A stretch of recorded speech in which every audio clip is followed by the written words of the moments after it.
Nama Om Vishnu Padaya Krishna Prastaya Bhutale Shrimate Siddhaswarupananda Param Saitinamine Bhajashi Krishna Chaitanya Prabhu Nityananda Shadvaita Gadadhara Shiva Sadika Bhaktabinda Hare Krishna Krishna Krishna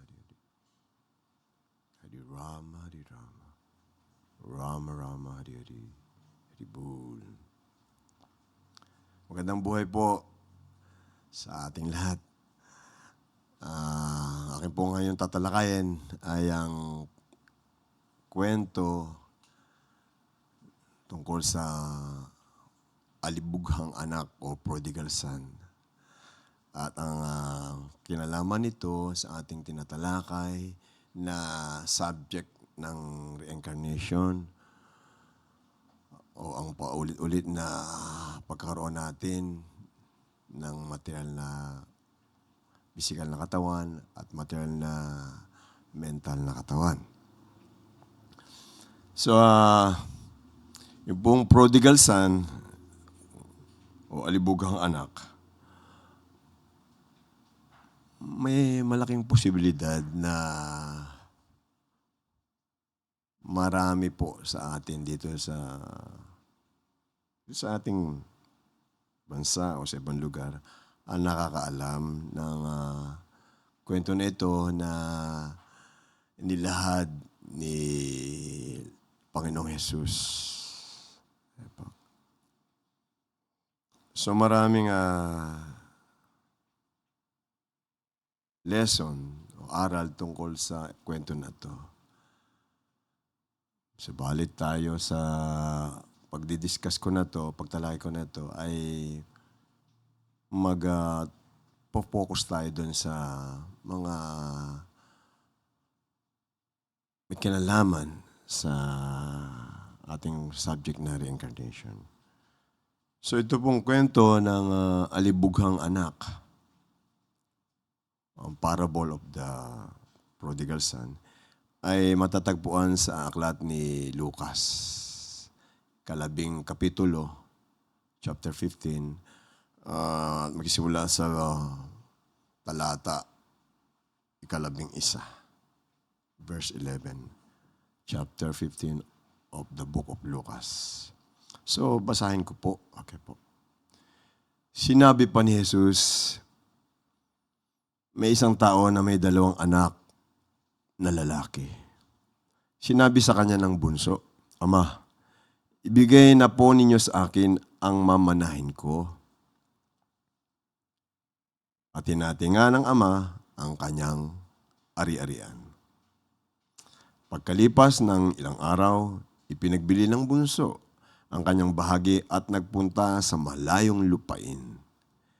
Nilustay niya roon sa mga bisyo ang lahat niyang kayamanan. Nang maubos na ito, nagkaroon ng matinding tagutom sa lupaing iyon. Kaya't siya ay nagsimulang maghirap. Namasukan siya sa isang taga-roon at siya pinagtrabaho nito sa isang babuyan. Sa tindi ng kanyang gutom, at dahil sa wala namang nagbibigay sa kanya ng pagkain, halos kainin na niya ang mga pinagbalatan ng mga bungang kahoy na pinapakain sa mga baboy. Ngunit napag-isip-isip niya ang kanyang ginawa at nasabi niya sa sarili, labis-labis ang pagkain ng mga alila ng aking ama. Samantalang ako'y namamatay dito sa gutom. Babalik ako sa aking ama at sasabihin ko sa kanya, Ama, nagkasala po ako sa Diyos at sa inyo. Hindi na po ako karapat-dapat na tawaging anak ninyo. Ibilang na lamang ninyo akong isa sa inyong mga alila. At siya'y nagpasyang umuwi sa kanila. Malayo pa'y natanaw na siya ng kanyang ama, at dahil sa matinding awa ay patakbo siyang sinalubong, niyakap at hinalikan. Sinabi ng anak, "Ama, nagkasala po ako sa Diyos at sa inyo. Hindi na po ako karapat-dapat na tawaging anak ninyo." Ngunit tinawag ng ama ang kanyang mga alila, "Dali, kunin ninyo ang pinakamagandang damit at bihisan ninyo siya. Suotan ninyo siya ng singsing at ng sandalyas. Katayin ninyo ang pinatabang guya at tayo kumain at magdiwang. Sapagkat ang anak kong ito ay namatay na, ngunit siya ay nabuhay. Nawala, ngunit muling natagpuan." At sila nga'y nagdiwang. Nasa bukid noon ang anak na panganay. Nang umuwi siya at malapit na sa bahay, narinig niya ang tugtugan at sayawan. Tinawag niya ang isang utusan at tinanong, "Bakit? Anong mayroon sa atin?" "Dumating po ang inyong kapatid," sagot ng alila. "Pinapatay po ng inyong ama ang pinatabang guya dahil ang inyong kapatid ay nakabalik ng buhay at walang sakit." Nagalit ang panganay at ayaw niyang pumasok sa bahay. Pinuntahan siya ng kanyang ama at pinakiusapan. Ngunit sumagot siya, "Pinaglingkuran ko kayo sa loob ng maraming taon at kailanmay hindi ko kayo sinuway. Ngunit ni Misay, hindi ninyo ako binigyan ng kahit isang maliit na kambing para magkasihan kami ng aking mga kaibigan. Subalit na dumating ang anak ninyong ito na lumustay na inyong kayamanan sa masasamang babae, pinagpatay pa ninyo siya ng pinatabang guya." Sumagot ang ama, "Anak, lagi kitang kapiling at ang lahat ng aking ari-arian ay sa iyo. Nararapat lang na tayo magsaya at magdiwang sapagkat namatay na ang kapatid mo, ngunit nabuhay. Nawala, ngunit muling natagpuan."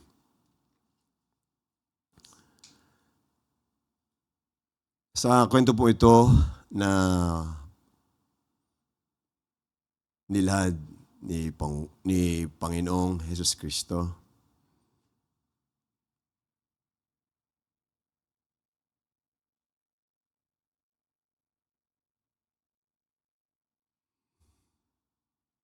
nabanggit niya, kinuwento niya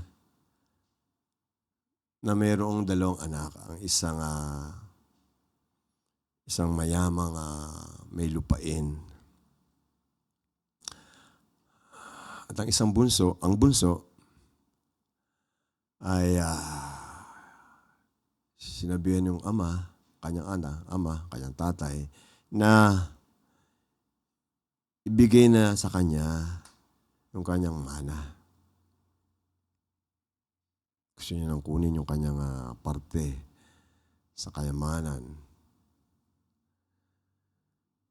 So ang ginawa ng kanyang ama ay hinati yung kayamanan at yung parte nung hinati yung ari-arian at yung parte nung bunso ibinigay dun sa bunso. Ginawa ng bunso, ibinenta yung kanyang mana. Yun namang panganay, nanatili siya sa piling ng kanyang ama at ipinagpatuloy niya ang kanyang pagsisilbi sa kanyang ama. So sa tayo pong lahat ay mga anak ng Diyos. Isa lamang po ang ating pinagmulan, yung Diyos Ama. At lahat po ay pag-aari ng Diyos dahil ang lahat ay galing sa Kanya.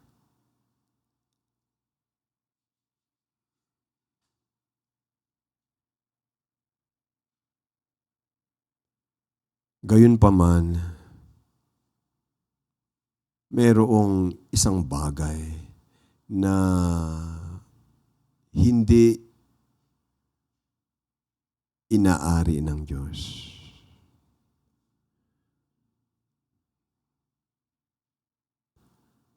Ito lang yung isang bagay na hindi niya pinapakialaman. At ito ay yung kalayaan ng bawat isa sa atin na magdesisyon.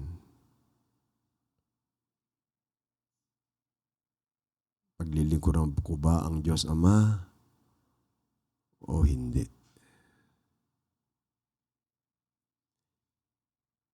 Iginagalang niya ang ating kalayaan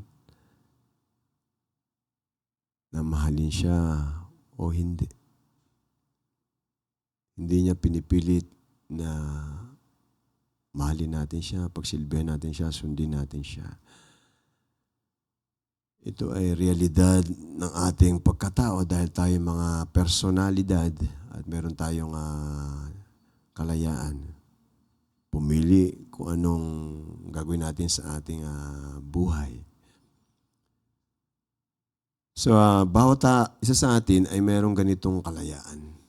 Merong ganitong kayamanan. Okay. Nasa atin kung itong yaman na ito ng kalayaan na magmahal sa Diyos o hindi magmahal sa Diyos ay ating iingatan at gagamitin sa dapat paggamitan. So, dito sa kwento ng alibughang anak o prodigal son, yung kayamanan na kinuha, na hiningi ng bunso, binigay naman sa kanya, kayamanan na pumili, magmahal sa Diyos o hindi magmahal sa Diyos, magpailalim sa Diyos o hindi magpailalim sa Diyos. Hindi ginamit ng tama ng bunsong anak yung kanyang kayamanan sa dapat paggamitan. Kung tama ang paggamit niya dito, mapupunta siya sa mapalad o magandang kalagayan. Subalit pag mali, ito rin magdudulot sa kanya ng pagdurusa, ng paghihirap. So itong prodigal son, ginamit niya yung kalayaan niya na umalis sa piling ng ama, hindi magsilbi sa ama, at gamitin yung kanyang kalayaan sa kagustuhan niya na mag-enjoy ng hiwalay sa Diyos.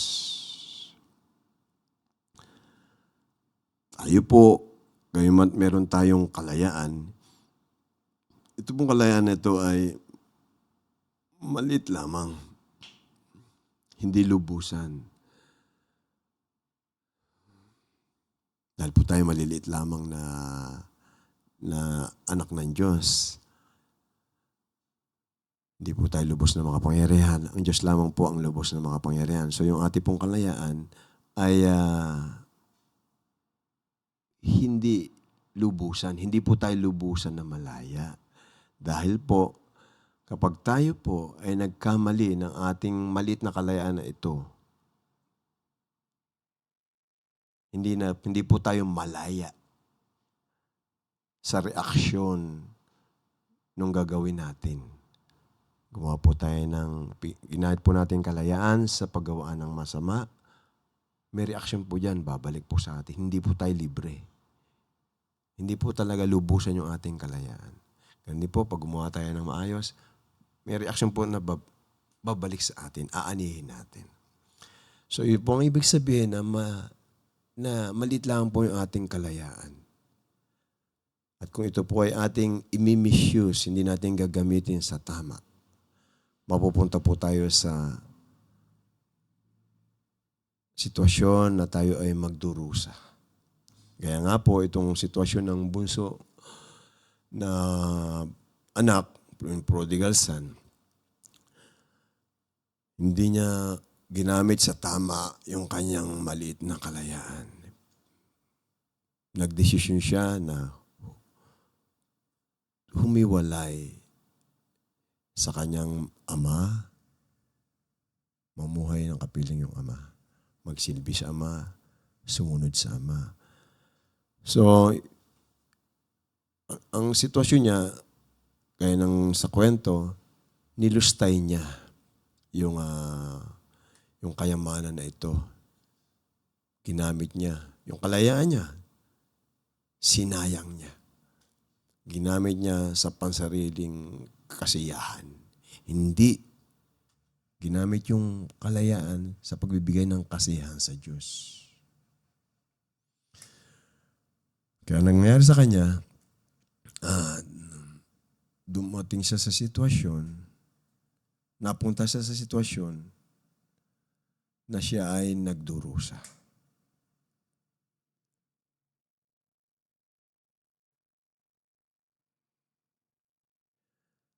Yun ang sitwasyon ng sino man nagagawa ng desisyon na humiwalay sa pagsisilbi, pagmamahal sa Diyos. Dahil ang pagsisilbi, pagmamahal sa Diyos ay ang natural na kondisyon ng bawat isa sa atin. Tayong lahat ay anak ng Diyos, maliit na anak ng Diyos. Dahil po tayo ay anak, yan ang ating posisyon. Dahil tayo ay galing sa Diyos. Bahagi tayo, maliliit na tayo na bahagi ng Diyos. Ang natural nating gawain ay magsilbi sa Diyos, sumunod sa Diyos, magpailalim sa Kanyang pagmamahal. Yun ang natural sa atin. At kapag tayo ay umalis sa natural nating sitwasyon, natural nating kondisyon, agad-agad makaranas tayo ng kakulangan sa ating buhay. Makaranas tayo ng kalungkutan, makaranas tayo ng pakiramdam na may kulang sa ating buhay. May kulang. Umalis tayo sa natural nating kondisyon eh. Gaya po ng yung isda. Ang natural niyang kondisyon ay nasa katubigan. Yun ang natural niyang kalagayan. Umalis siya doon. Naalis siya doon. Otomatiko, agad-agad, makakadama siya ng kalagayan na may kulang. May kulang. Kasi umalis siya sa natural niyang kondisyon. So, sa pag-alis natin sa kaharian ng Diyos, dahil pinili natin na maging masaya na hiwalay sa pagmamahal sa Diyos, na siyang tanging magbibigay sa atin ng kasiyahan. Mas tayo sa kasiyahan na yon, agad-agad magdurusa tayo. So lahat po tayo na gumawa ng ganong desisyon, lahat tayo na ginamit ang ating maliit na kalayaan sa pansariling pag-enjoy, sa pansariling kagustuhan, lahat po tayo ay magdurusa. At narito nga po tayo sa mundong ito na material. Tayo espiritual. Ngayon narito tayo sa mundo na to na material. Nababalutan tayo ng material na katawan, ng material na isipan. Ito pong katawan natin, gaya po ng ating napag-usapan noong nakaraan. Kanais-nais ba na tayo magdanas ng reincarnation? Nababulutan tayo ng katawang pisikal, ng katawang isipan. Ito po ay nagdudulot sa atin ng pagdurusa.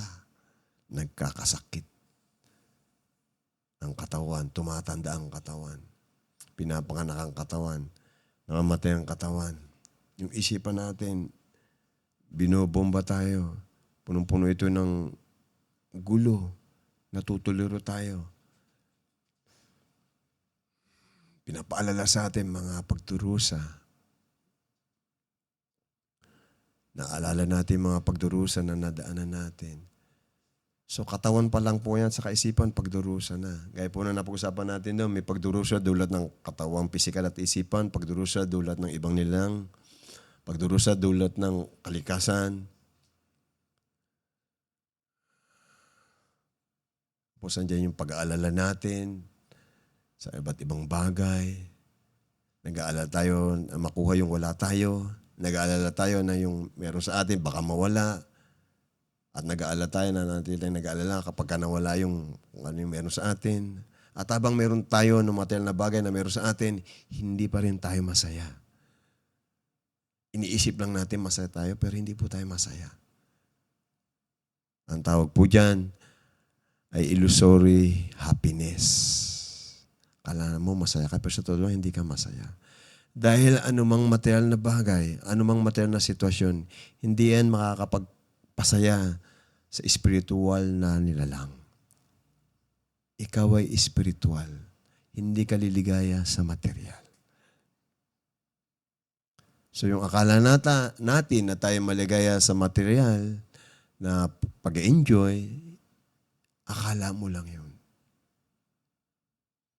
Pero hindi ka talaga masaya. Maramdaman mo, may kulang sa kaibuturan na yung puso. So, ito pong mundo na to ay binigay sa atin ng Diyos. Hindi para tayo ay lumigaya dito, mag-enjoy dito. Hindi po. Binigay po ito ng Diyos sa atin dahil po may intention tayo na lumigaya ng hiwalay sa Kanya. At dito natin aakalain, susubukan na lumigaya ng hiwalay sa Kanya.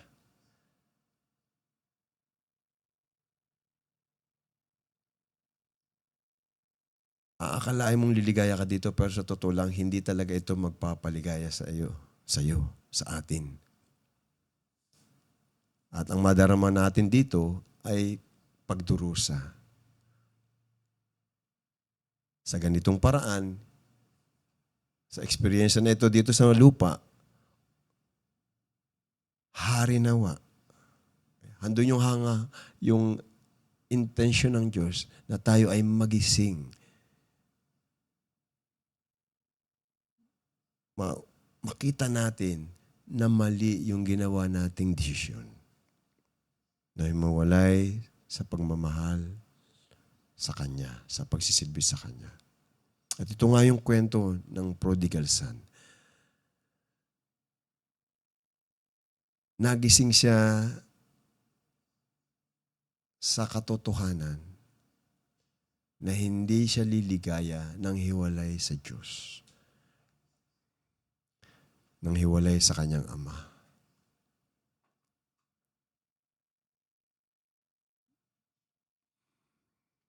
Naalala niya,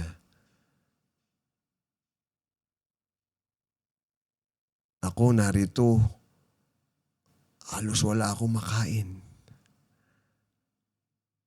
Dahil sa gutom,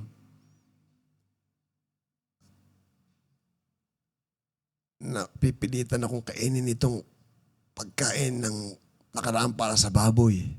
Para lang makalusot ako sa pagkagutom. Samantalang doon sa bahay ng aking ama, yung mga tagapagsilbi niya,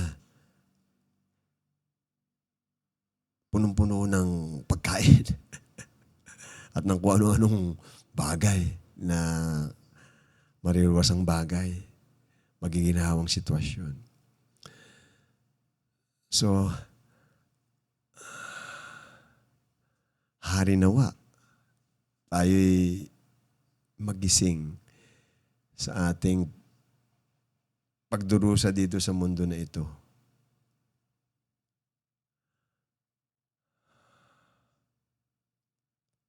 At makadinig tayo ng katotohanan sa isang kinatawan ng Diyos, sa isang anak ng Diyos, sa isang tunay na tagapagsilbi ng Diyos, ng katotohanan na merong lugar na iniwan ikaw. Doon ka talaga dapat naroon, namumuhay. At yung lugar na yon ay lugar ng pagmamahal sa Diyos. Hando ng Diyos. Balik ka dun. Dapat mahalin mo siya. Pagsilbihan mo siyang muli. Yun ang natural mong kalagayan. Nagkamali ka ng iyong desisyon. Ngayon, nakatahim ka ng pagdurusa. Natuto ka. Balik ka na sa Kanya. At huwag na muling magdusa.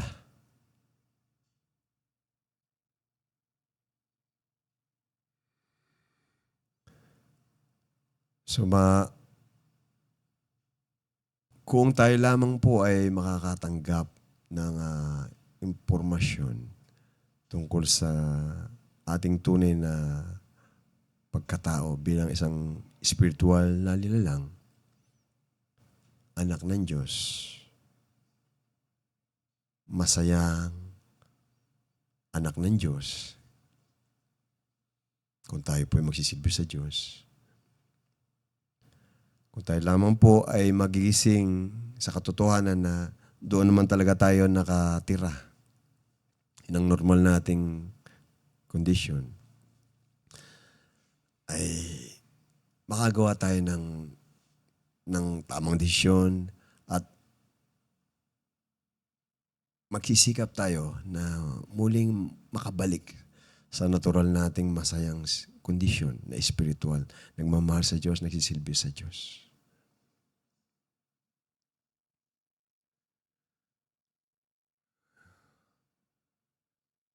So, itong mundo na to, ang dulot po sa atin ay pagdurusa. Biyaya po ito sa atin ng Diyos. Tulong po ito sa atin ng Diyos. Sana makita natin.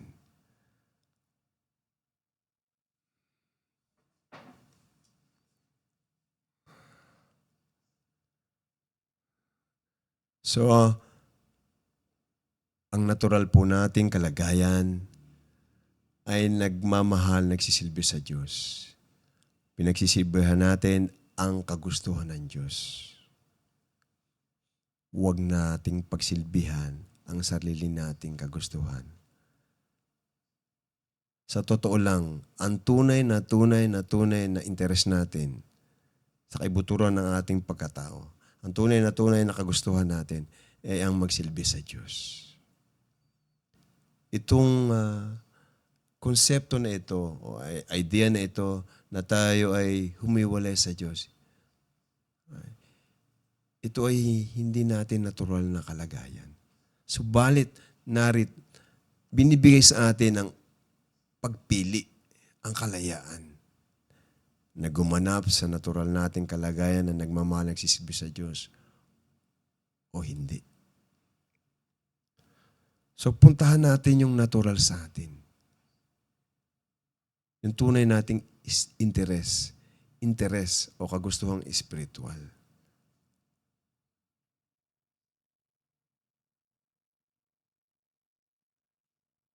Ang katawang tao ay nakalaan para gawin mo hindi yung interes mo, kundi yung interes ng Diyos.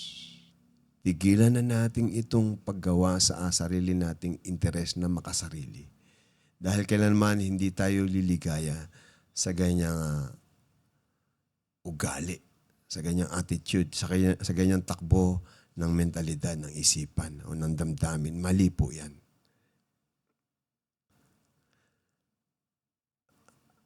ang buhay po natin sa katawang tao ay nakalaan sa pagpapayaman, sa paglilinang ng kagustuhan natin na pagsilbihan ang kagustuhan ng Diyos. Gamitin po natin ang katawang tao na ito para tayo makabalik doon sa natural nating espiritual na kalagayan. Hindi po tayo ang katawang tao. Subalit, ang katawang tao na ito ay sa tulong nito,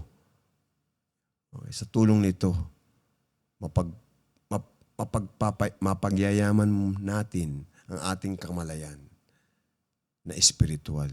Ibig ko pong sabihin, yung ating espiritual na kamalayan na nababalutan ng impluensya ng material, ng mga pagnanais ng material, ng kamangmangan. Sa magitan po ng katawang tao na ito pong kamalayan natin ay pwedeng malinisan sa hindi kanais-nais na mga kontaminasyon na yan, ng pagiging makasarili, kamangmangan na tayo ay material.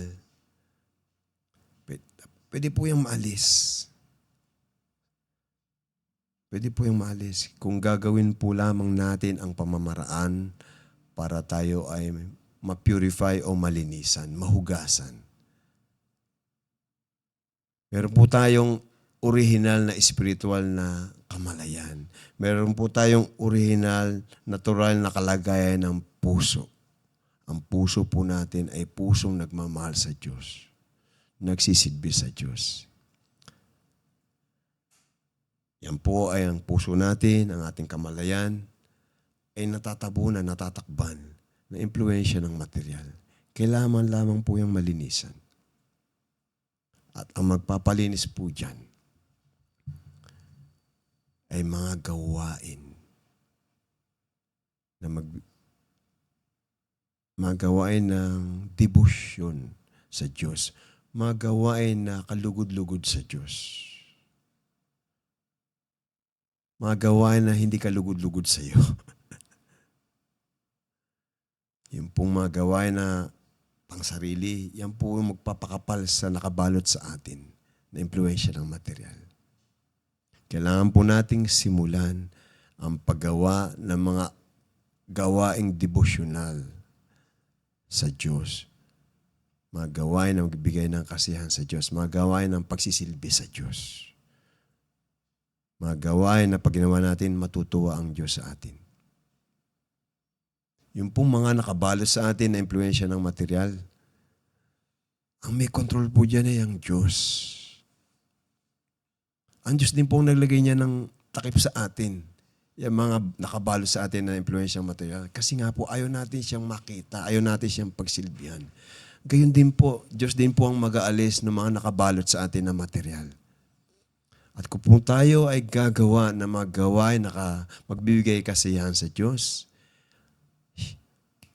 kung nanaisin po niya na alisin sa atin ang nakabalot sa atin na impluensyang material, wala pong problema sa Kanya. Agad-agad po niyang gagawin yon kung gusto po niyang gawin. Pag nakita po niya na gusto natin bumalik sa pagsisilbi sa Kanya, aalisin po niya yon. Aalisin po niya yon. At matatapos na ang pagdurusa natin sa buhay dito sa lupa. Matatapos na ang pagkakaroon natin ng katawang tao, katawang pisikal at katawang isipan na hindi natin na normal na kondisyon. Tayo po spiritual na lang. Hindi po normal sa atin ang nababalutan ng mga katawang material. Meron tayong katawang espiritual. So, ang punto po dito,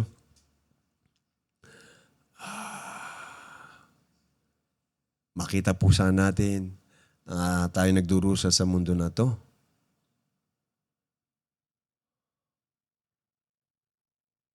At sana, yung pagdurusa natin sa mundo na ito ay pumukaw, gumising sa pagtatanong natin sa ating sarili na, bakit ako nagdurusa? Gusto ko namang lumigaya, bakit ako nagdurusa? Saan ba ang sitwasyon o kondisyon na ako'y liligaya na hindi ako magdurusa? Kung may Diyos, tulungan mo ako na malaman ang sagot sa tanong ko na ito. Kung ang ating pong pagtatanong ay taos sa ating puso, i-arrange po ng Diyos, gagawa ng arrangement ang Diyos, aaregluhin po ng Diyos ang sitwasyon na makakatagpo tayo ng tao na may sapat na espiritual na karunungan, mayroong espiritual na pagmamahal para po tayo ay makapakinig sa Kanya ng lubos na katotohanan na magpapaliwanag sa atin ang ating sitwasyon dito sa mundo na ito at magbibigay sa atin ng kaalaman paano makaalis sa sitwasyon na tayo nagdurusa at makabalik doon sa mundo na walang pagdurusa.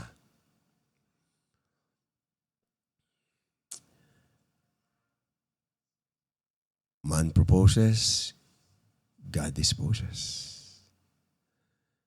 Man proposes, God disposes. So sino man na may sincero na pagnanais na masolusyonan ang kanyang pagdurusa,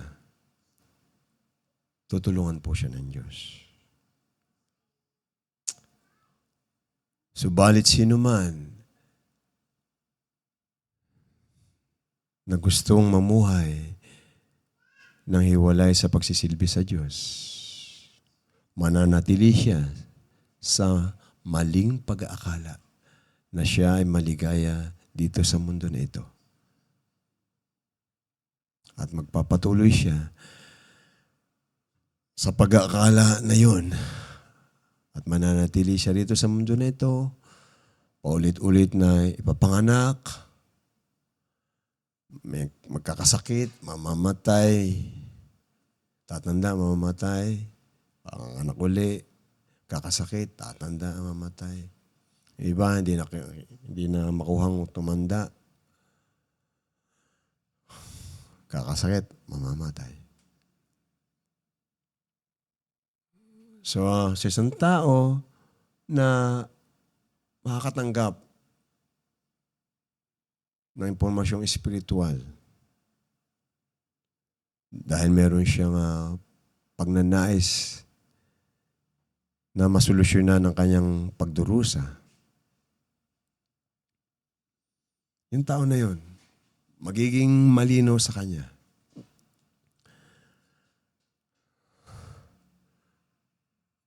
Ang pagkakita niya na tama, ako ay nagdurusa sa mundo na ito.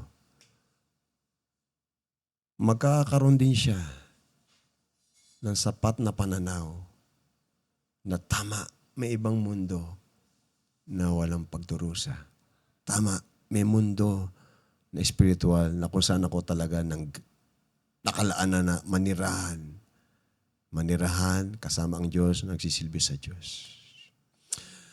At itong karunungan na ito, itong vision na ito, ay biyaya ng Diyos. At itong biyaya ng Diyos na ito ay bibigay ng Diyos sa tao. Kung ang tao na ito ay gagawa ng mga devotional na gawain. Mga gawain na kalugod-lugod sa Diyos. Itong mga kalugod-lugod na gawain na ito ay sa totoo lamang, ito yung mga gawain ng espiritual na nilalang doon sa kaharian ng Diyos. Baga ipapagawa sa Kanya ng Diyos o ng kinatawan ng Diyos, yung mga gawain na natural niyang gawain doon sa kaharian ng Diyos na nakalimutan niya ng gawin dito sa mundo na ito.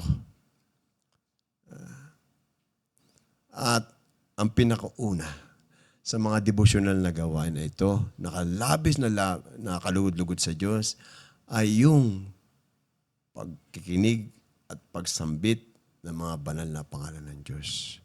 pakikinig at pagsambit ng mga transcendental na tunog, mga spiritual na tunog. Kasama na rito yung mga spiritual na karunungan. Karunungan tungkol sa yung pagkataong spiritual, karunungan sa relasyon natin sa Diyos. So sa kwento na ito ng prodigal son, marami itong lesson. Marami itong lesson. Isa ng lesson dito, yung kalayaan mo, yung kayamanan mo. Pangalawang, isa pang lesson dito, yung dapat hindi mo magamit sa mali yung kalayaan na ito, kundi magdurusa ka. Tingin mo yung kuya, yung panganay na natili siya sa piling ng kanyang ama. Hindi siya nagdusa. Isa pang lesson ng kwento na ito, yung makita natin, yung pagdurusa natin sa mundo na ito, sa buhay na ito, sa buhay nang hiwalay tayo sa Diyos. Sa buhay na hiwalay yung ating kagustuhan sa kagustuhan ng Diyos. So ang solusyon, huwag tayong miwalay sa kagustuhan ng Diyos. Mahalin natin ang Diyos. Gaya nga ng aral ni Jesus. Pinagdiinan ni Jesus, unang-unang utos ko sa inyo, pangunahin, my first and foremost commandment, you love God, the Supreme Father, with all your heart, all your mind, your entire being. Binigyan niya doon ng diin, first and foremost. Sino mang sumalungat sa kautosan na ito, agad-agad magdurusa siya. Agad-agad, lalagpak siya rito sa material na pamumuhay na ito.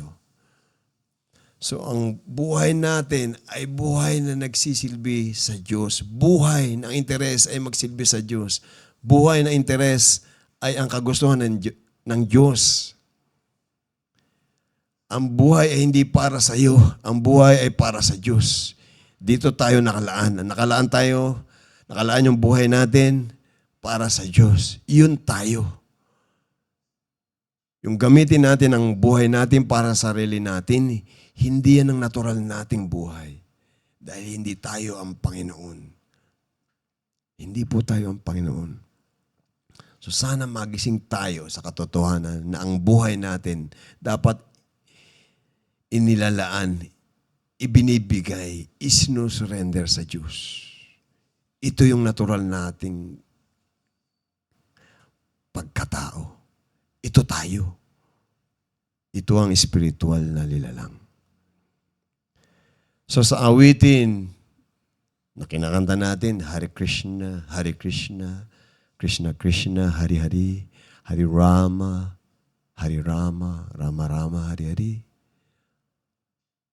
Tinawag natin Diyos, Govinda, Gopala, Jehovah, Yahweh, Allah.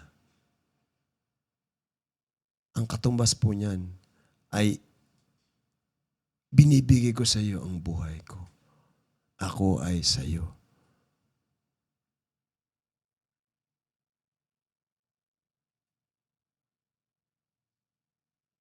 Tanggapin mo sana ako. Sorry. Nagkamali ako sa paggamit ng aking kalayaan. Patawad. So sa prodigal son parable na ito, handiyan din yung aral ng paghingi ng tawad. At handiyan din yung aral ng pagpapatawad. Handiyan din yung aral ng unconditional na pag-ibig sa atin ng Diyos. Handiyan din yung aral na tuwang-tuwa ang Diyos na tayo ay makabalik sa Kanya. Lungkot ang Diyos kapag tayo ay namumuhay na malungkot. Namumuhay tayo na patay. Tayo po ay eternal. Walang putol po, walang patid ang ating pag-iral. Mahabang-mahaba ang ating buhay. Subalit, pwede tayong mabuhay ng walang kabuhay-buhay. Para tayong zombie. Nabubuhay pero walang ligaya. Walang tunay na kaligayahan sa puso. Yung umiral, hindi po yan problema. Dahil patuloy tayong iiral. Yung umiral ng masaya, may problema po dyan kapag hindi tayo nagbigay ng buhay ng pag-ibig sa Diyos. So, tuwan-tuwa po ang Diyos pag tayo napatay ay nabuhay. Huwag po nating isipin na pag sinabing pagkabuhay natin, yung ating bangkay na naroon sa libingan, magigising, bubuhay. Wala, hindi po yun. Ibig po sabihin niya na ikaw, na spiritual na lang, na namumuhay ng hiwalay sa Diyos, malungkot, walang kabuhay-buhay, walang kaligayahan, ay muli mong masusumpungan yung pag-ibig sa Diyos at muli ka makakadama ng tunay na kaligayahan. Muli ka mapupunta sa buhay na pag-iral, buhay espiritual. Opo. Yun pong mga dalisay na tagapagmahal ng Diyos, mga tunay na devotee ng Diyos, mga naroon sa kaharian ng Diyos.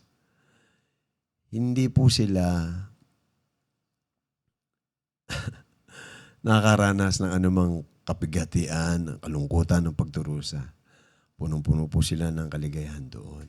Bunga ng kanilang pagsisilbi sa Diyos. So kailanman, hindi nila isipin na pag merong bumalik na anak ng Diyos, magsisilbi muli sa Diyos, ay para ba silang nagsiselos dahil tuwan-tuwa yung ama dito sa anak na bumabalik. Yung pong idea, yung konsepto na nainggit dahil natuwa yung tatay na pinaganda yung bunso. Yan. Yun po ay konsepto ng mga tao na hindi dalisay o hindi puro o hindi spiritual, hindi pa kumpletong spiritual yung kanilang kamalayan. So, dito po sa istorya ng prodigal son, gayon man at mayroong istorya tungkol dun sa paghihinanakit ng isang anak, yung panganay. Huwag po nating isipin na yung mga anak ng Diyos na naroon po sa kaharian ng Diyos, na kailan na lubos na nagmamahal sa Diyos, ay mayroong ganitong damdamin. Hindi po, wala pong gano'n. Ito po ay damdamin ng isang tao na hindi pa lubos yung kanyang spiritual na kamalayan. Isang tao na narito pa sa impluensya ng material. Okay po. So, sa lahat po ng gawaing na devotional sa Diyos, gawain na magbibigay ng kasiyahan sa Diyos, binibigyan po ng Diyos mismo ng diin ang gawain ng pakikinig at pagsambit ng mga banal na pangalan niya. Sinasabi niya ito ay napakadaling gawin. Kahit saan pwede mong gawin. At siya po ay tuwan-tuwa na makita na ang kanyang anak, tayo, ay inaawit ang kanyang mga banal na pangalan. Sabi nga po ng Diyos at ng kinatawan ng Diyos, walang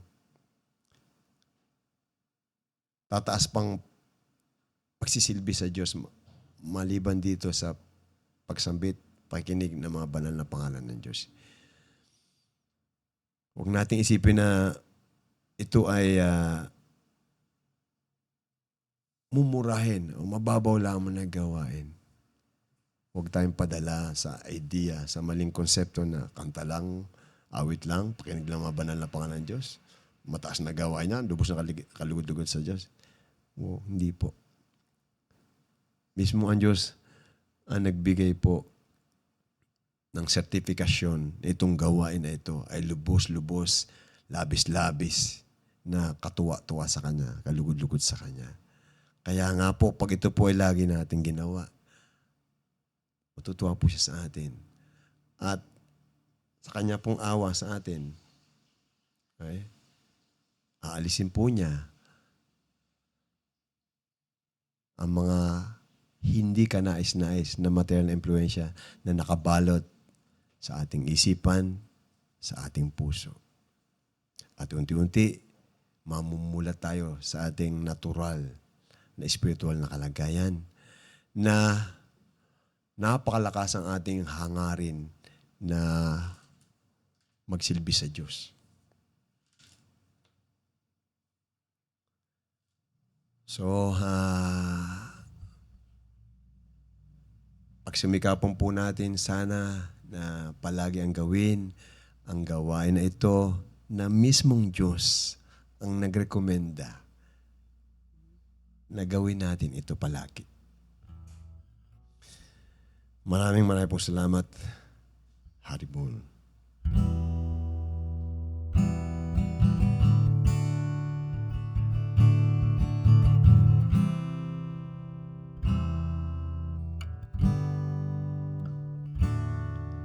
Haribol Nitai Gaur, Nitai Gaur, Haribol, Haribol Nitai Gaur, Nitai Gaur, Haribol. Haribol Nitai Gaur, Nitai Gaur, Haribol, Haribol Nitai Gaur, Nitai Gaur, Haribol. Haribol Nitai Gaur, Nitai Gaur, Haribol, Haribol Nitai Gaur, Nitai Gaur, Haribol. Haribol Nitai Gaur, Nitai Gaur, Haribol, Haribol Nitai Gaur, Nitai Gaur, Haribol.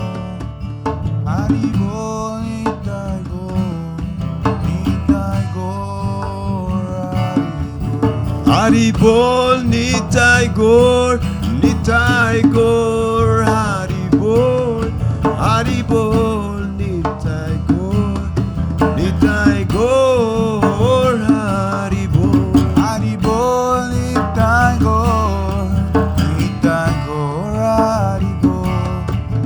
Haribol Nitai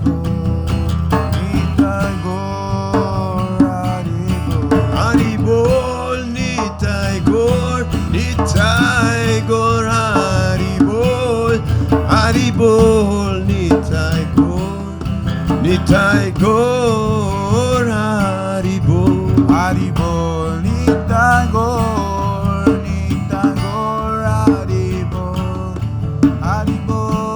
Nitai Gaur, Nitai Gaur, Haribol. Haribol Nitai Gaur, Nitai Gaur, Haribol, Haribol Nitai Gaur, Nitai Gaur, Haribol. Haribol Nitai Gaur, Nitai Gaur, Haribol, Haribol Nitai Gaur, Nitai Gaur, Haribol. Haribol Nitai Gaur, Nitai Gaur, Haribol, Haribol Nitai Gaur, Nitai Gaur, Haribol. Haribol Nitai Gaur, Nitai Gaur,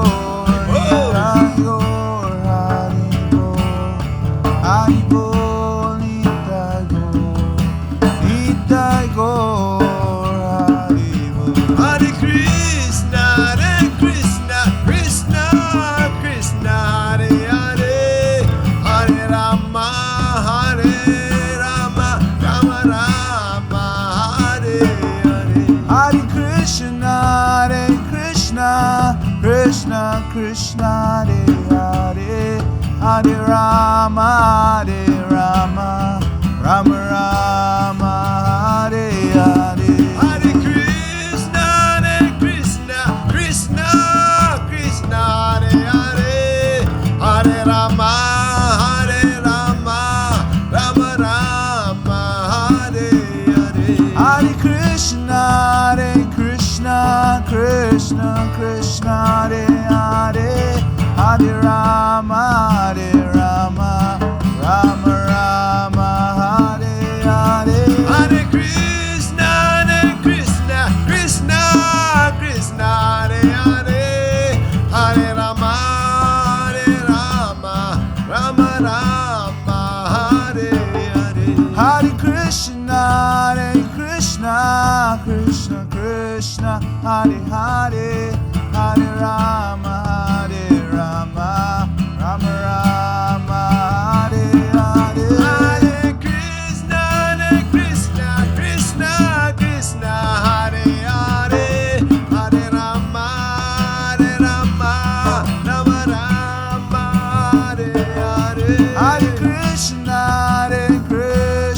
Krishna Krishna, Hare Hare, Hare Rama, Rama Rama, Hare Hare. Hare Krishna, Krishna Krishna, Hare Hare, Hare Rama, Rama Rama, Hare Hare. Hare Krishna, Krishna Krishna, Hare Hare, Hare Rama, Rama Rama, Hare Hare. Hare Krishna, Krishna Krishna, Hare Hare, Hare Rama, Rama Rama, Hare Hare. Hare Krishna, Krishna Krishna, Hare Hare, Hare Rama, Rama Rama, Hare Hare. Hare Krishna, Krishna Krishna, Hare Hare, Hare Rama, Rama Rama, Hare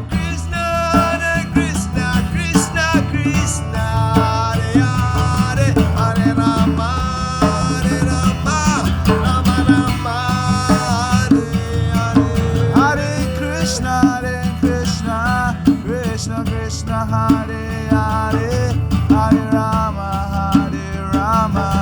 Rama Rama, Hare Hare. Hare Krishna, Krishna Krishna, Hare Hare, Hare Rama, Rama Rama, Hare Hare.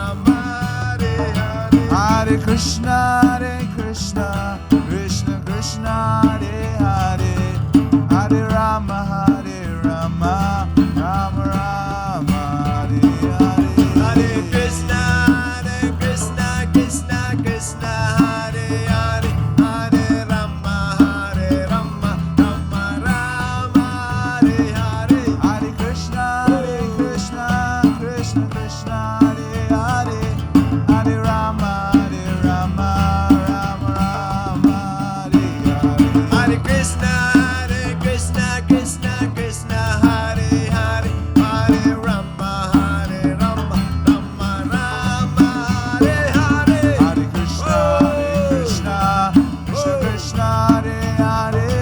Hare Rama, Rama Rama, Hare Hare. Hare Krishna, Krishna Krishna, Hare Hare, Hare Rama, Rama Rama, Hare Hare Hare. Krishna, Krishna Krishna, Hare Hare, Hare Rama, Rama Rama, Hare Hare. Hare Krishna, Krishna Krishna, Hare Hare, Hare Rama, Rama Rama, Hare Hare. Hare Krishna, Krishna Krishna, Hare Hare, Hare Rama, Rama Rama, Hare Hare. Hare Krishna, Krishna. Krishna, Hare Hare, Hare Rama, Rama Rama, Hare Hare. Hare Krishna, Krishna Krishna, Hare Hare, Hare Rama, Rama Rama, Hare Hare. Hare Krishna, Krishna Krishna, Hare Hare, Hare Rama, Rama Rama, Hare Hare. Hare Krishna, Krishna Krishna, Hare Hare, Hare Rama, Rama